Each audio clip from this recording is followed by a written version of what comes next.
Então, são perguntas importantes, né? Quais pressupostos nós carregamos, com que interesses, necessidades, emocionalidade, qualidade das relações, condicionamentos eu vejo aquilo, eu cuido, eu atendo, eu faço o meu trabalho, eu vejo alguém, né? Tentar verificar um pouco os pressupostos, né? Tentar verificar um pouco os pressupostos da questão. Então, eu queria puxar para a questão da ideia de doença, muito genericamente, porque são discussões muito grandes, mas olhando esse aspecto mais grego, de um antigo, né, desvio, desequilíbrio, erro, excesso, né, hamartia, né, desvio. Então, vamos olhar um pouco também esse aspecto da doença a partir do olhar antigo, e aí nós vimos o desenraizamento, mas pode aplicar aqui o aspecto do desenraizamento, que se desvia muito dessas sabedorias naturais, ancestrais e tal, com todo esse risco que a gente falou, de um risco de ser naturalístico, de mais, né, romantizar. A gente corre esses riscos, tudo bem, vamos conversar sobre isso, mas a gente acha muito importante pensar que a ideia de doença, né, como está nas Hipócrates e outras tradições, tem muito a ver com esse desvio, desequilíbrio da energia, desequilíbrio hormonal, desequilíbrio alimentar, desequilíbrio orgânico, desequilíbrio intestinal, né, desbiose intestinal, etc. Tantas coisas que podem ser interpretadas a partir dessa ideia com um desenraizamento de algo mais saudável, mais natural, mais sustentável, mais equilibrado. Mas doença aqui pode ser vista como um fenômeno organísmico, né? Organismo que significa um órgão integrado, né? Integrado à vida, aos órgãos, aos corpos, às emoções, ao ambiente.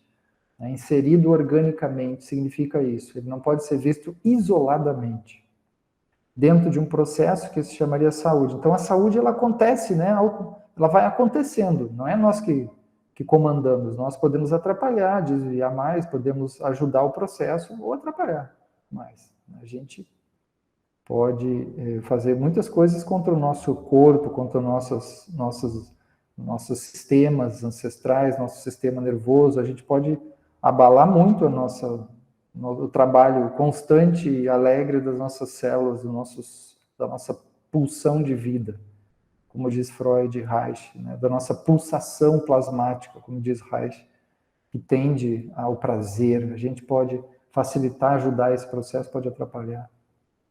E que fala das dinâmicas da nossa vida, né? As coisas que a gente se envolveu, as broncas que a gente entrou, as mágoas, as dores, os sofrimentos, né? E tudo a ver porque daí a palavra doença, né? Patologia vem do grego, né? Pathos, sofrer profundamente, né? Sentir e sofrer, né? Pathos, patem, das dinâmicas da vida que nos fazem sofrer. Então, isso, já falamos a questão do desenraizamento, a Revolução Neolítica e a Revolução Moderna. Vou passar um pouquinho aqui. Então, um dos problemas básicos dessa ideia do desenraizamento é um olhar objetificador, né? Um olhar objetificador, a objetificação do nosso olhar fica calculista, matemático, materialista, mecanicista, seja o que for, e que reduz muito a amplitude dos horizontes de um ser humano, da sua história, das suas emoções, da sua família, né? Que as PICs vêm para ampliar. Não só as PICs, né? Mas muitas práticas e teorias. Então, objetificar o contato com a vida. Então, por exemplo, tem gente que acha que respirar é colocar oxigênio para dentro do pulmão. Meu Deus do céu, uma coisa tão objetificada. Ou ela olha para a água quimicamente e diz H2O, mas não existe H2O na natureza. Não existe, só em laboratório.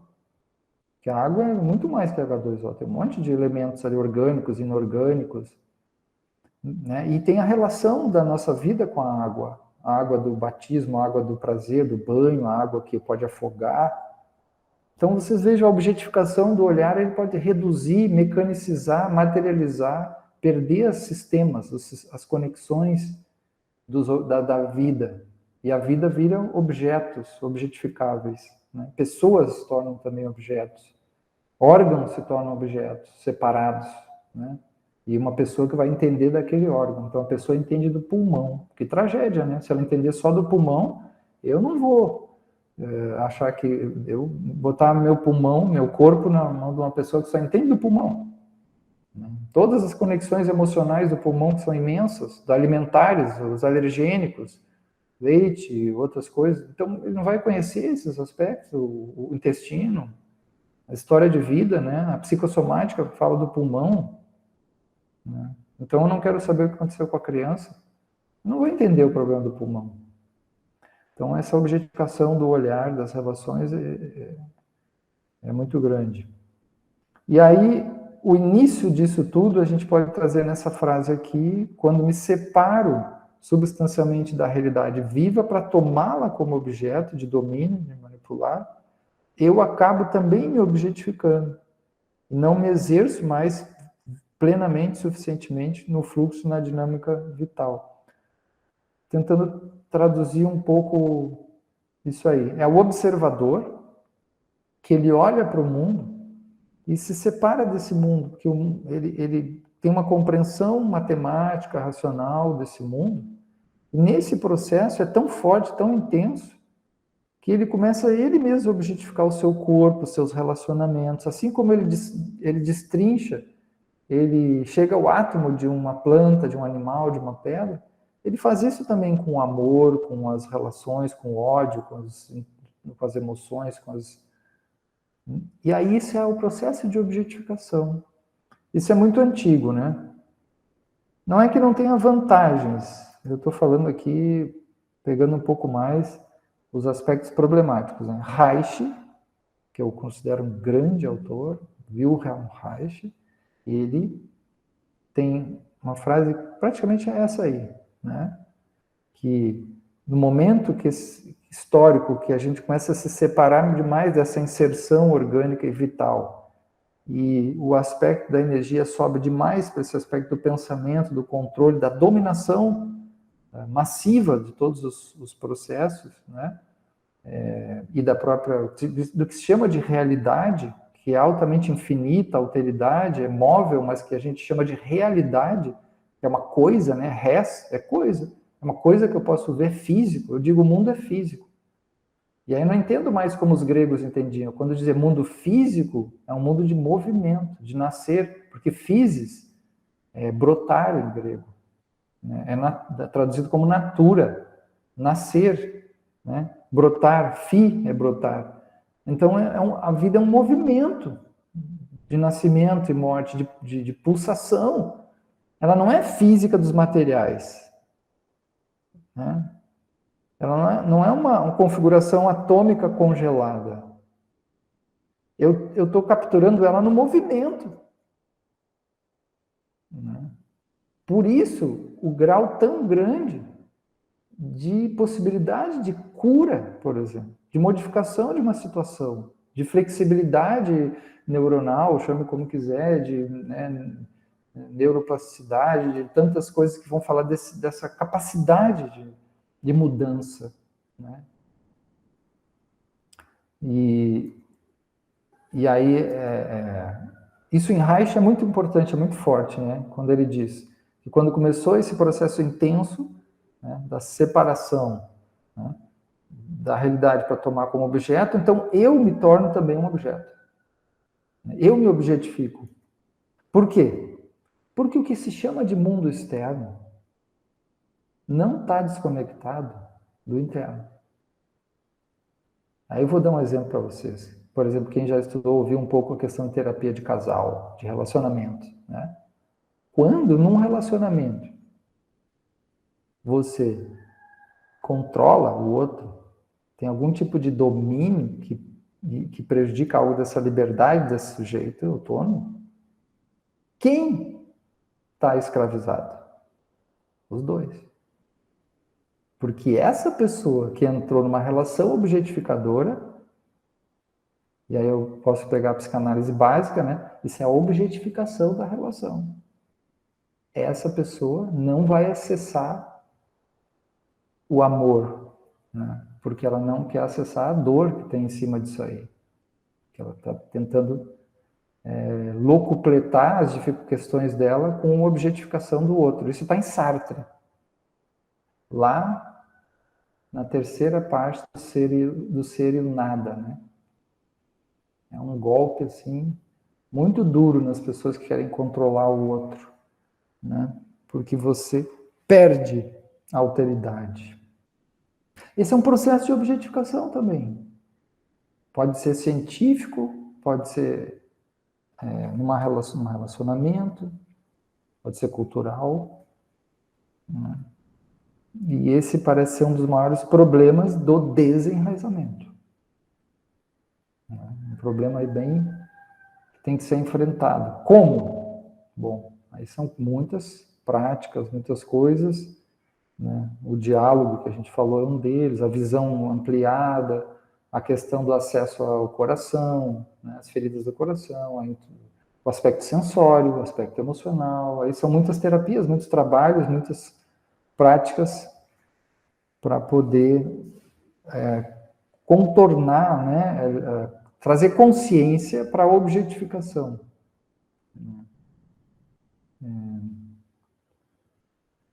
Nietzsche tem algo parecido quando ele faz um diagnóstico, né, Friedrich Nietzsche, quando ele diz que a tradição mais racionalista, né, ocidental, do saber ocidental, vai desembocar no niilismo. Olha que interessante, né? Numa perda de sentido, assim. Porque eu acho que ele já percebeu que a objetificação ia ser muito grande, e quando ela é muito grande, você tem um vazio e pode ter milhões de coisas na sua frente. Isso tem um niilismo, assim, uma perda muito de sentido. Bom, vamos ver mais um pouquinho aqui, porque... Deixa eu... Professor, Diga. essa perca de sentido é a angústia heideggeriana? Não, porque a angústia fundamental de isso pode ter uma conexão, mas essa se mantém no nível da inautenticidade. Essa niilismo da sociedade ocidental, né, que tem os objetos e tem tudo, mas que não assenta na raiz, não enraiza na vida, né? Então ele perde os sentidos vitais, né? Sentidos ficam objetificados.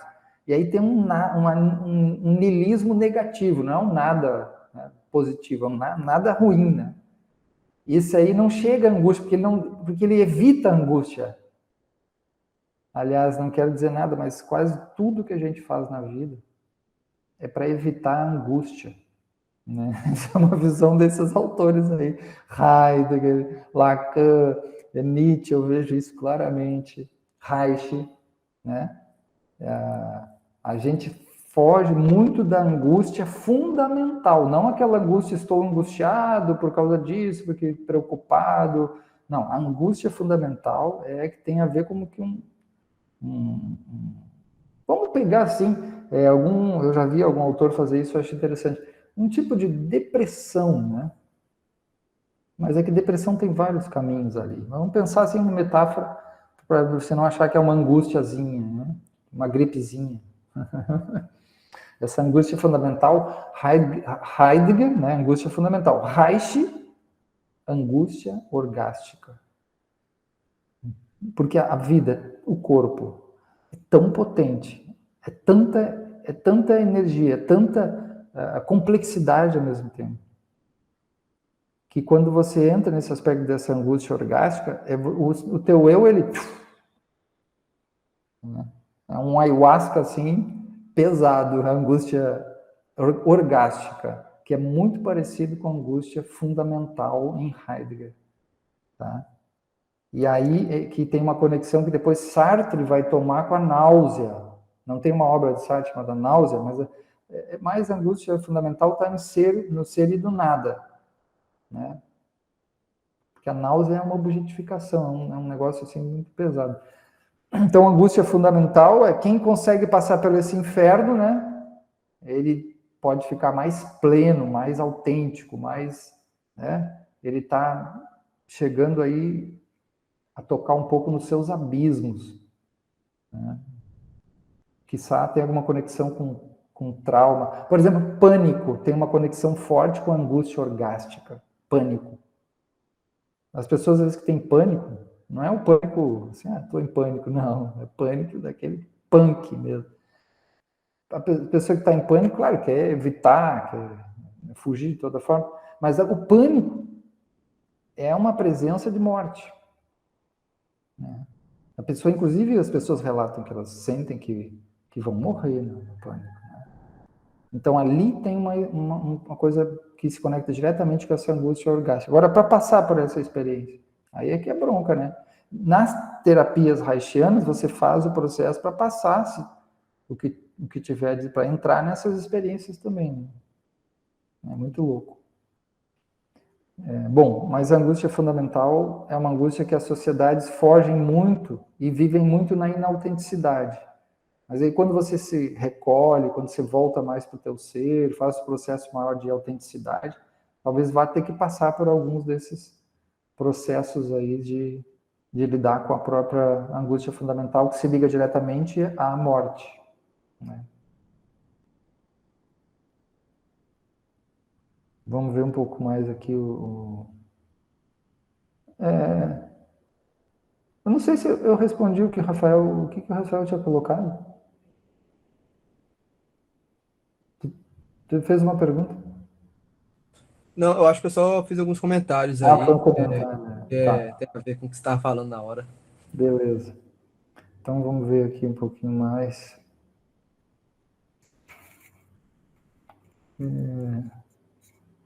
Aqui, deixa eu passar aqui. Vamos lá. Então a gente estava falando desse aspecto, né? Isso aqui é um procedimento sujeito-objeto, tá? Não tem a ver com angústia aqui, mas sujeito-objeto e como que pode haver objetificação no nível bem básico de um relacionamento. Eu dei o exemplo, mas pode ser um nível científico, por exemplo, na biologia, um nível, né? Você não vê certos aspectos, enfim.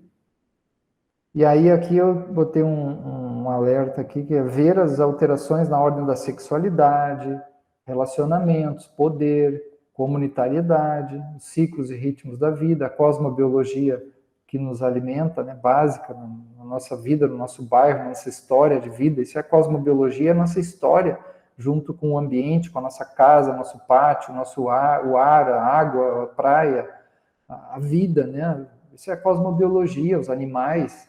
A gente vive na cosmobiologia, isso que nós viemos disso.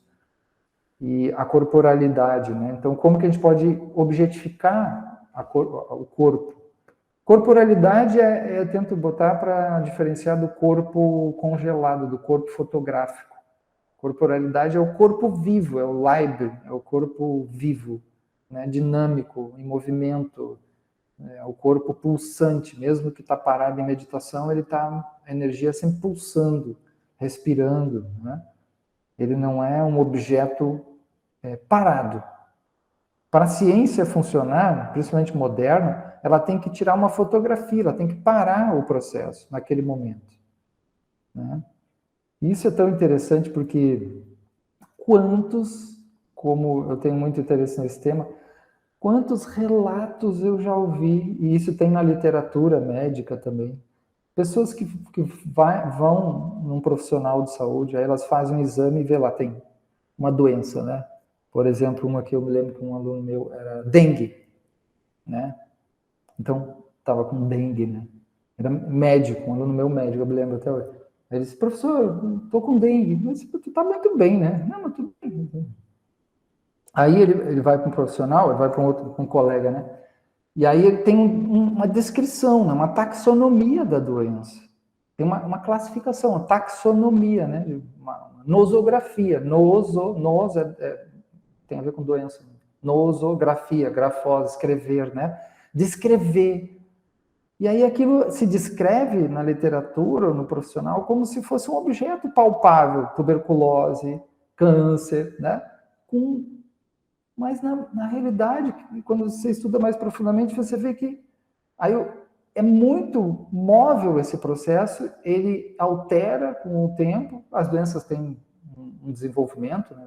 Um câncer pode ser, em geral, progressivo, mas aí eu já vi tantos relatos, a pessoa faz alguma coisa em casa, ou até um tratamento natural, uma coisa fora do padrão, e aí volta lá, faz o exame, aí já alterou, não tem mais, ou está totalmente alterado aí, então talvez o exame errou, você não tinha algo. E uma infinidade de possibilidades que, na verdade, envolve essa mobilidade de uma desordem, né, de uma disfunção. Então, ela não pode ser descrita. Por isso que nas pesquisas biomédicas, né, você faz experiências em lugares diferentes, em tempos diferentes, em circunstâncias, você tem que ver a circunstância da pessoa, qual tipo de alimentação que ela tem, coisa. Então, é uma infinidade de variações que muito bonito, que isso revela a complexidade da natureza humana e como que ela vai construindo os seus processos, né, de lidar com as doenças, né? Ela não é uma taxonomia fixa, né? Aquela fotografia, ela pode ser provisória. Então, você vai num profissional de saúde e ele diz, você tem talvez 1 ano de vida, né? Você já deve ter visto isso em filme, né? Aí a pessoa viveu 30 anos, ou viveu 5 anos, ou viveu 1 mês, né? Então, é um aspecto mais imponderável aí da doença. Não sei se alguém tem alguma questão, senão a gente segue.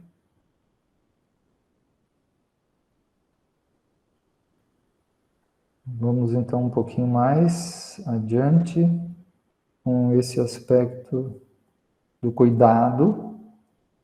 E esse, um dos chaves do desenraizamento, essa separação mais radical, né, na realidade como objeto, e eu me objetifico e objetifico as relações, o relacionamento, o olhar.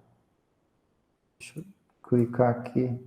Pronto, aí, quando a gente fala em modelo biomédico, é uma complexidade imensa, a gente só está pegando alguns pontos que a gente acha que são muito marcantes, que os autores analisam nessa história, depois, nos últimos, né, último século, aí, principalmente. Então, o modelo epistemológico, né, de visão da realidade, da célula, do paciente, da pessoa, da natureza, ele é muito tomado pelo que se chama de cartesianismo, né, com essa objetificação do ser, do vivo, do elemento vivo, do móvel, né, do infinito, do flexível, né, dos aspectos não mensuráveis também. Então, o que é o cartesianismo? Repetindo isso aí. Não é a filosofia de Descartes, né, que era um racionalista, tudo bem, né, mas como ele tem muitas dessas frases e aspectos que lembram esse modelo de olhar, de validação do saber, que a epistemologia faz isso, né, tenta olhar esse modelo de validação. Então pegou o nome dele, né, cartesianismo. E aí, nessa visão, há uma ênfase muito forte no corpo como um agregado mecânico, químico, físico, né, químico, físico, experimental, sem uma corporeidade, né, com uma dificuldade de olhar para o aspecto mente-corpo, sistêmico, familiar, intuitivo, tudo que a gente está falando. Há uma dificuldade na origem desse modelo cartesiano de ver isso, né?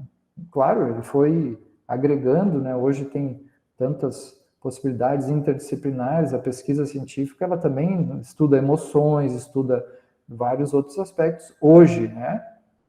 Mas o aspecto dominante é ainda as marcas do cartesianismo. E aí o mecanicismo, aí eu tenho um colega que eu gosto muito, que trabalha muito essa questão na medicina, que é o Paulo Henrique Martins, professor titular da UFPE. Ele escreveu um livro muito, muito bonito, muito bom e muito profundo, chamado Contra a Desumanização da Medicina. É fruto da tese de doutorado dele em Paris, Contra a Desumanização da Medicina. Então ele tem uma análise muito boa lá desse problema, dessa visão mecanicista do corpo, da família, enfim, do objeto, né, do saber. Então, o problema que nós já falamos do reducionismo, que até Rafael levantou uma coisa importante, que tem um aspecto importante do reducionismo, enquanto reduzir, né, os métodos eles abarcam certas coisas e tem que reduzir a configuração do objeto, as variáveis e tudo mais, então isso é importante. Aqui a gente fala desse aspecto de perda de visões ampliadas, sistêmicas, interdisciplinares, de diálogo de saberes. Então, o reducionismo ele tem um grande problema nas ciências, mesmo que tenha conquistas, né, coisas importantes.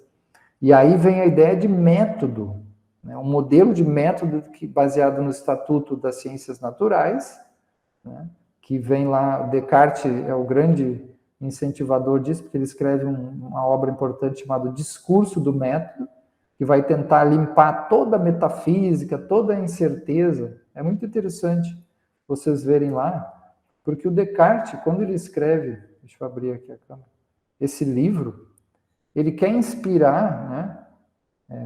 É um livro entre filosofia e ciência, né? Ele é um matemático também. Ele quer usar o rigor matemático, né, para introduzir no crivo de validação das ciências em geral, sociais e humanas também, né? E aí ele quer expulsar todo esse aspecto místico, metafísico. E aí ele diz assim, aquilo que não pode ser testado e passar por esse crivo deve ser abandonado. Olha o risco de você dizer isso em pleno século XVII para XVIII, né? Se hoje é arriscado você dizer, imagina. Então, você abandonar tudo, né? E aí ele diz, você vai ficar só com o verdadeiro. O verdadeiro é aquilo que passa por esse crivo matemático, que depois vai ser matemática experimental, porque aí vem Bacon e bota toda a carga no aspecto experimental. E aí Bacon e Descartes é como os dois pilares de ciência, porque um é matemática e o outro experimentação. E tudo aquilo que não passar por esse crivo, pensa assim, gente, coloque o amor aí dentro. Coloque o câncer, que é uma coisa tão complexa. Coloque quase que qualquer doença, né? Mas algumas são mais palpáveis, mais delimitáveis taxonomicamente. Mas outras têm alto grau de complexidade, né?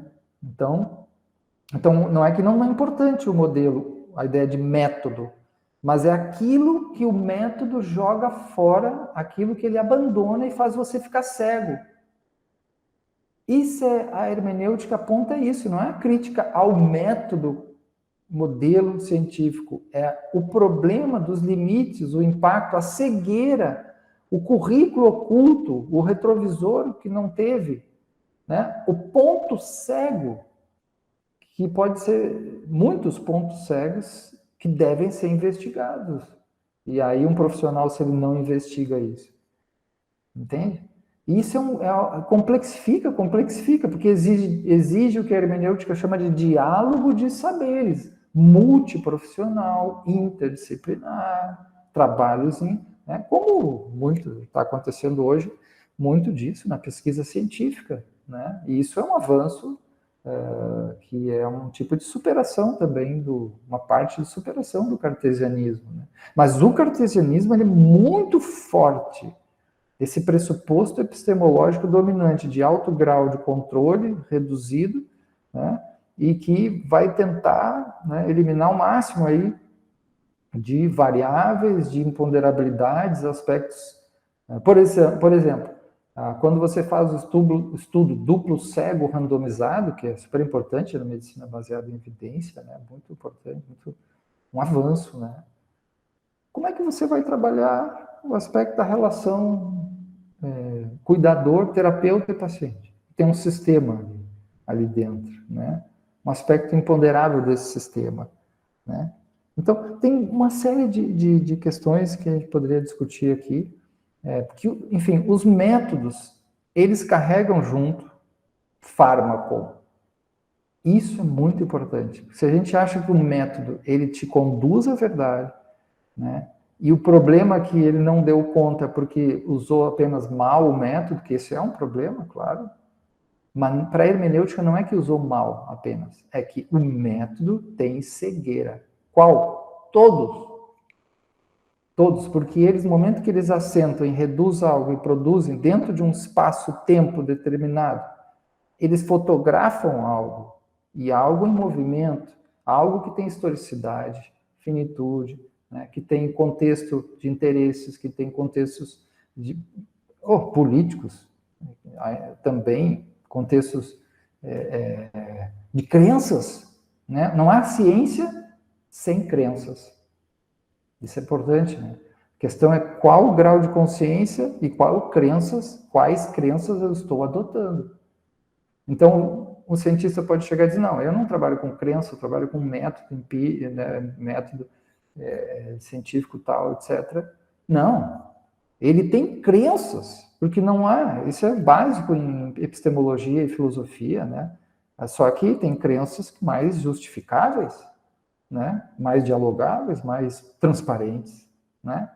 E outros que podem não estar enxergando as suas crenças, os aspectos cognitivos, né? Isso é muito importante, isso é a contribuição da epistemologia para as ciências, principalmente as ciências naturais, porque as ciências naturais cresceram muito, porque hoje você não pode... Por que elas cresceram muito? Muito também pelo desenvolvimento da tecnologia. Hoje, por exemplo, na verdade eu estou falando de ciências, né? Mas não tem como falar de ciências sem falar de tecnologia. Por quê? Porque são tecnociências. Como é produzido ciência hoje é em função de um mundo tecnológico. Né? Tecnológico, não pensa que é equipamento, né? Tecnológico é tudo. Né? Então, o mundo tecnológico, a dimensão tecnológica, ela está no mundo econômico. Né? Então, a sociedade, nós somos um mundo econômico. Né? Então, hoje não tem como você falar mais de ciência pura, né? Ou ciências puras. O Rafael até colocou uma coisa ali, que é nenhum método produz verdades, apenas crenças com pretensões de verdades e justificáveis, né? Ou refutáveis, justificáveis. É isso aí. Então, essa consciência é bem importante, porque ela é uma consciência que pode fazer frente ao problema do cartesianismo. Né? Pessoa com um alto grau de consciência disso, uma visão hermenêutica, fenomenológica, epistemológica, então é uma pessoa muito mais aberta à discussão, a ampliar os seus horizontes, né? E aí esse tipo de cientista, esse tipo de profissional, ele tem interesse em dialogar com o quê? Com as tradições, com as PICs, com os saberes populares, porque ele sabe que ali tem valor, né? E ele vai levar a contribuição dele. E isso é um casamento perfeito. E é isso que eu vejo nas PICs, elas trazendo esse saber científico, né, dos métodos mais avançados, com os saberes das populações, saberes tradicionais, com as práticas indígenas, chinesas, outras, etc., tantas outras. E isso cria uma riqueza incomensurável, né? Porque o problema maior nessa história da saúde foi o abandono, foi o reducionismo no sentido de que já estava lá no discurso do método. Porque Descartes disse literalmente, você precisa eliminar os saberes inverídicos, né? Metafísica, astrologia, tantas coisas que naquela época ali tinha que jogar fora, né? Não sei se você sabe, mas até Galileu estudava astrologia, fez mapas astrais. Não sei se você sabe, Newton tem mais de 1000 páginas escritas sobre o misticismo. Newton. É uma coisa interessante que a transição, né, do aspecto, ela demora muito para ver uma transição para uma ciência mais racionalista e desmistificadora, né? Mas aí então, o que eu estava falando mesmo do Descartes? Então, jogue fora o inverídico e jogue fora o verossímil. Gente, quando ele disse isso, ali deu para perceber tudo nesse aspecto. Disse, não deve ser eliminado só o inverídico, mas o verossímil. Sabe o que é verossímil? Verossímil é muitas coisas que a gente faz de qualidade de vida, de coisas que não tem uma comprovação maior. Assim, hoje até tem muito mais coisa, Mas, gente, nesses anos pregressos, vocês pensem isso em 300 anos para trás, se você jogar fora o verossímil, você joga quase toda medicina tradicional pelo lixo. Quando ele disse isso, esse é o ponto que é a chave daquela obra, nesse aspecto reducionista. Porque ele disse, o verossímil tem que ser eliminado também. Entende? Que é as práticas tradicionais. Que Descartes queria dar uma guinada radical. Isso era tão radical, gente, não sei se você sabe, ele relata na obra que essa ação dele, esse pensamento dele, essa missão dele, não era uma missão apenas matemática ou racional. Era uma missão espiritual. Quando entra um negócio desse, fica muito mais potente essa crença. E ele diz, ele teve um sonho como se fosse uma revelação divina que o mundo é inscrito em linguagem matemática. Gente, isso aí transformou a face da Terra. Mas foi o Descartes? Não. Descartes foi uma ponta do iceberg do movimento imenso que estava acontecendo de superação da metafísica, do medieval. Foi o arquiteto da Matrix. Rafael está dizendo que foi. Né? Porque você podia jogar ele fora, isso ia acontecer. Veio o Galileu, veio o Bacon. Antes deles mesmo, o padre Copérnico, né? Que apaixonado pelo cosmos, lindo, né? Pelas esferas celestes. Ficou anos e anos, não tinha matemática suficiente para provar, né, o giro da Terra, as esferas, as galáxias, né, não sabia o movimento, como é que era elíptico, né? Os antigos achavam que tinha que ser tudo redondo, porque redondo é um símbolo mais de... É mais perfeitinho, né? As coisas não devem ser elípticas. Né?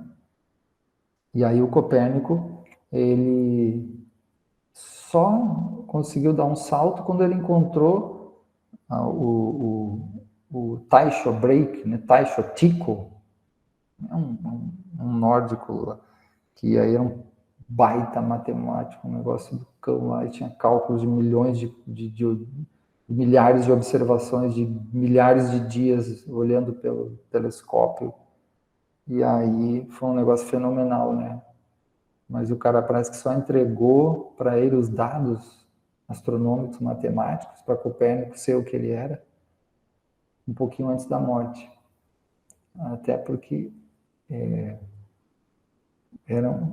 são os detalhes da história. O cara era um comilão, assim. Ele tem umas cenas, uns filmes, eles assim, comendo um monte de bicho, quase morrendo, tanto comer e beber. E o Copérnico lá acompanhando só para convencer o cara para ganhar os dados matemáticos, astronômicos, ficou anos e anos, aí o cara, até que o cara pegou e deu os dados. Né? Mas, enfim, são as coisas da história. Bom, um pouco mais aqui. Isso aqui em linhas muito reducionistas que eu estou fazendo, muito geral, né? O problema do método, né? Então, o Gadamer, né, o Hans-Georg Gadamer, o pai da hermenêutica, depois de Heidegger, ele escreveu o livro dele, né, Verdade e Método. Então, veja, é uma resposta também a Descartes, né? E ele diz no livro, a verdade zomba, brinca, né? Brinca, ilude o homem metódico.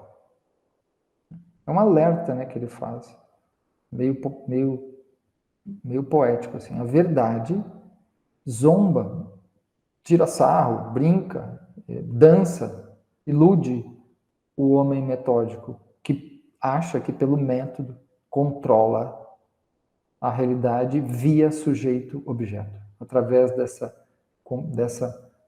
explicação, né, do domínio sujeito-objeto.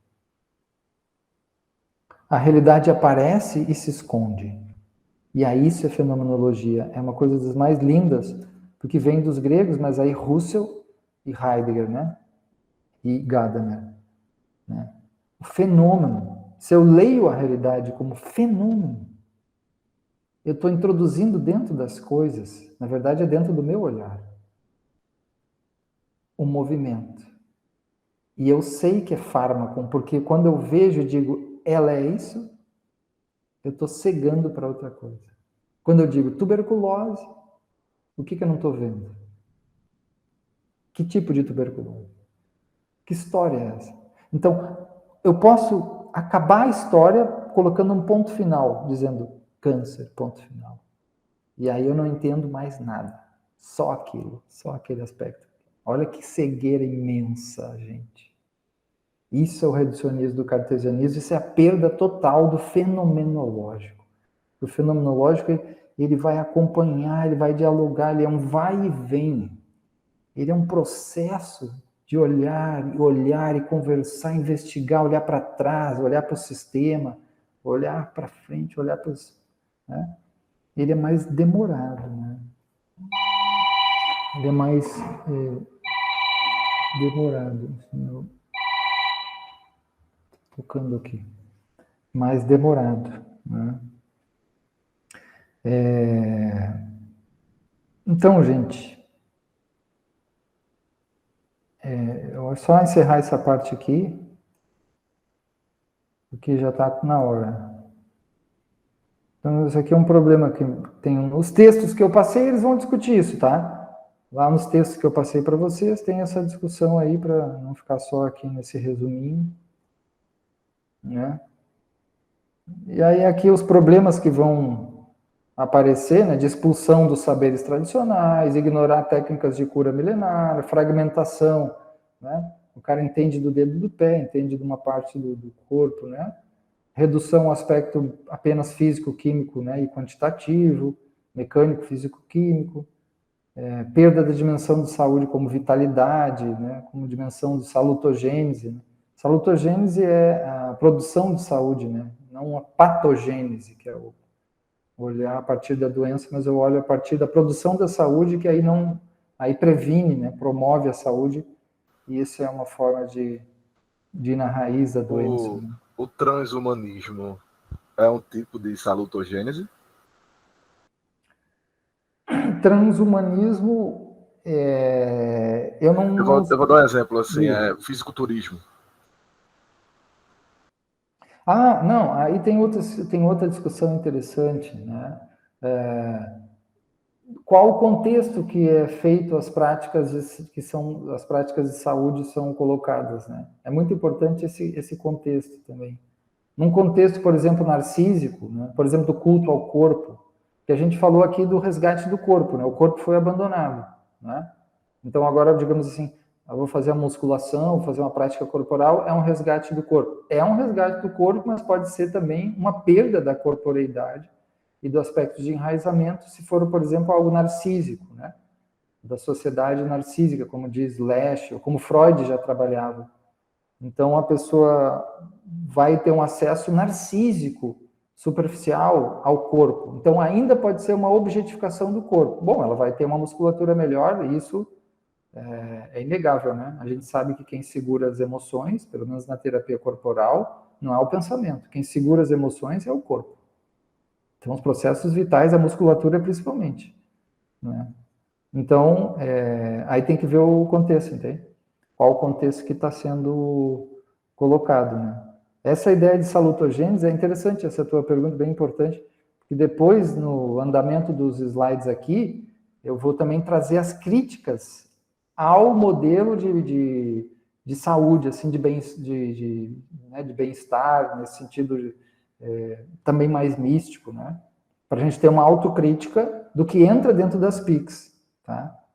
Né? Ou nesse bojo de mundo alternativo da saúde. Entra um caminhão de coisas, então a gente vai ter que fazer uma crítica de modo a perceber os problemas que existem nos meios alternativos, né? Que são muitas práticas alternativas. O que elas podem ter de problema epistemológico? Né? Porque a gente está criticando o cartesianismo. Aí eu vejo, por exemplo, tem gente que diz, não, que trabalha a cura das Pleiades hoje. Vou dar um exemplo assim que eu já vi. Né? Eu vi o que eu vi, deve ter muitos tipos. Então, sabe, eu vi uma cura de Pleiade que do que eu vi ali, era totalmente descorporificado. altamente metafísico, um misticismo que não passou pela crítica. Então, a questão do corpo também, pode ser o culto, a sociedade do culto ao corpo narcísico, né? Aí a gente precisa analisar o narcisismo contemporâneo, principalmente com Lesch, Jurandir Freire Costa, no Brasil, um grande psicanalista, tem um bom material para isso, e as obras sobre narcisismo também, a questão do culto, a estética do corpo, né, a imagem, aí tem que dar uma olhada nisso. Né? Bom, não sei se a gente segue só mais um pouquinho aqui. Nós estávamos vendo isso aqui. Então, aqui os problemas, né? A gente não está falando das vantagens, está falando do problema, né? Essa salutogênese, né, começou a ser resgatada, digamos assim, com as próprias PICs e as tradições, as práticas tradicionais, né? A ideia de bem-estar, a ideia de qualidade de vida, tudo isso está dentro de uma visão mais de produção de saúde para as pessoas não caírem, né, numa patologia, né? Patologização, medicalização muito grande nessa visão do modelo biomédico mais cartesiano. E aí se casa muito bem com a mercantilização da saúde. Então, hoje você não pode falar de saúde sem falar de medicalização e de mercantilização. Então, fica irreal, né? Saúde não é uma ciência só. Ela é eivada, né? Eu acompanhei algumas pesquisas sobre isso e orientei algumas também. Né? A prática do cuidado na saúde, ela é eivada de mercantilização, inclusive com, por exemplo, medicamentos naturais também. Você pode também cair no processo de medicalização e mercantilização e fragmentação, né? Como? Tem um problema, então eu usei acupuntura. Aí a pessoa, então eu usei uma prática integrativa. Não, é uma prática, né?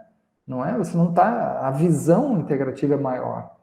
Qual a tua responsabilidade nesse processo do teu problema? As PICs, elas não são curadoras só, elas são responsabilizadoras. Preventiva, promotiva... Em primeiro lugar, na verdade, é pedagógica. Esse é o primeiro passo do sistema de saúde, na verdade, todo ele deveria ser assim. O primeiro passo é a educação de uma população, para não ficar doente. Isso é sanitário, condições sanitárias, que é o que a pessoa fica doente muito, basicamente, condições sanitárias, né? Pedagógico, educação e saúde, sanitário, prevenção, vai subindo, né? Promoção de saúde, aí vai, baixa intensidade, né? Atenção básica, aí vai média complexidade, alta complexidade, que você está quase morrendo lá, é cheio de cirurgia. Não é para chegar lá. Né? Só que em muitos lugares houve uma inversão. Não há investimento na educação, prevenção, né? Nesses aspectos, mesmo da atenção básica. Né? Agentes de saúde, tudo isso. E aí as pessoas ficam muito doentes mesmo. Bom, isso serve para a justiça. Lá na alta complexidade é a pena de morte quase, né? A prisão máxima. Aí vai descendo a prisão, aí tem o socioeducação, aí você vai descendo, tem o sistema de justiça, tem a delegacia, aí tem as comunidades. Né? Aí tem as pessoas vivendo nas comunidades. Como é que são essas comunidades? Como é que é os serviços ali? Como é que é os equipamentos sociais, culturais? Pronto. Aí você chegou na saúde. Isso é saúde. Né? Saúde, eu também faço direto essa conexão entre justiça e saúde. Né? Eu tenho até texto sobre isso, materiais que fazem essa conexão. Justiça restaurativa, prática integrativa. É a mesma lógica. Né? Tá na hora aí. Gente, alguma questão? Estamos encerrando. Na próxima segunda, com a internet normal, a gente termina esses slides. Tem a parte crítica das próprias práticas alternativas agora. Tem uma discussão ainda mais epistemológica continuando. E aí a gente segue. Um abraço grande a todas e a todos. Valeu, professor. Obrigado, tá? Obrigado. Até mais, pessoal. Obrigado. Obrigada, professor. Obrigado. Obrigada, professor. Tchau, Também. tchau a todos. Tchau. Tchau, professor.